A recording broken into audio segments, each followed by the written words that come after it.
നമസ്കാരം, ജനതാ ചാനൽ ന്യൂസിലേക്ക് സ്വാഗതം. കഴിഞ്ഞ കുറേ വർഷങ്ങളായി കലോത്സവ വേദിയിൽ സജീവ സാന്നിധ്യമായി ഉണ്ടായിരുന്നെങ്കിലും ഇത്തവണ മികച്ച നടിക്കുള്ള കേരള സംസ്ഥാന ചലച്ചിത്ര അവാർഡ് നേടി വിശിഷ്ട അതിഥിയായിട്ടാണ് ബീന ആർ ചന്ദ്രൻ എന്ന നമ്മുടെ ബീന ടീച്ചർ കലോത്സവ വേദിയിൽ എത്തുന്നത്. ബീന ടീച്ചർ നമ്മോടൊപ്പം ചേരുന്നു.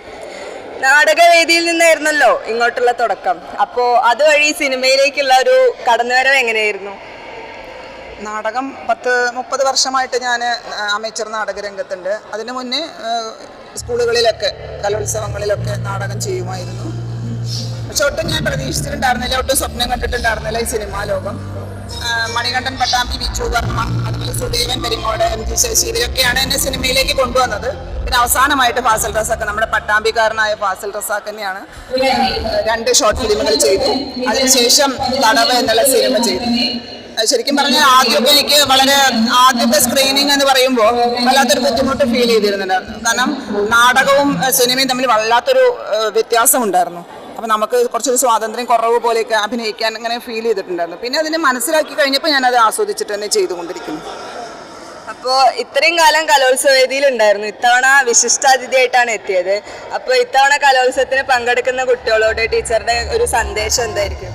ഇത്തവണ വിശിഷ്ടാതിഥി മാത്രമല്ല, ഞാൻ എൻ്റെ കുട്ടികളെയും കൊണ്ട് രാവിലെ 9 മണിക്ക് ഇവിടെ എത്തി എല്ലാ വേദികളിലും അവരെ ആക്കി അവർക്ക് നല്ല കോൺഫിഡൻസ് ഒക്കെ കൊടുത്തിട്ടാണ് ഞാൻ വേദിയിലേക്ക് കയറിയിരുന്നത്. എല്ലാവരും എന്നെ വിശിഷ്ടാതിഥി എന്നുള്ള രീതിയിലൊക്കെ കാണുന്നുണ്ടായിരുന്നു. അപ്പോൾ ഞാൻ അവരോട് പറയുമായിരുന്നു, എന്നെ പണ്ടത്തെ ബീന ടീച്ചറായിട്ട് തന്നെ കാണാം, മാറ്റരുത്, ഒരു അവാർഡ് കിട്ടിയോട് കൂടിയിട്ട് നമ്മൾ മാറ്റരുതെന്ന് പറഞ്ഞിട്ടുണ്ടായിരുന്നു. എന്തായാലും കലോത്സവങ്ങളെല്ലാം നമുക്ക് സന്തോഷിക്കാനും നമ്മളെ സ്വന്തം അടയാളപ്പെടുത്താനും ഉള്ളതായി മാറണം എന്നാണ് പറയുന്നത്. അവിടെ യാതൊരു തരം മത്സരങ്ങളുണ്ടാവില്ല. കല എന്ന് പറയുന്നത് ഓരോ വ്യക്തിയെയും സമൂഹത്തിനെയും നവീകരിക്കാനുള്ളതാണ് കല. അങ്ങനെ അതിനുള്ളതാവട്ടെ ഈ വേദികളെല്ലാം എന്നാണ് ഞാൻ ആഗ്രഹിക്കുന്നത്. ഇത്രയും കാലത്തൊരു കലോത്സവങ്ങളുടെ വേദികൾ കുറെ ജഡ്ജായിട്ടും പല മത്സരങ്ങൾക്കും വന്നിരുന്നു. അപ്പൊ അതിന്റെ ഒക്കെ ഒരു എക്സ്പീരിയൻസ് കൂടി പറയാമോ? അത് ഞാനിപ്പോ ഇവിടെ വിശിഷ്ടാതിഥിയായപ്പോ ഞാൻ പൊതുയോഗത്തിൽ പറഞ്ഞു.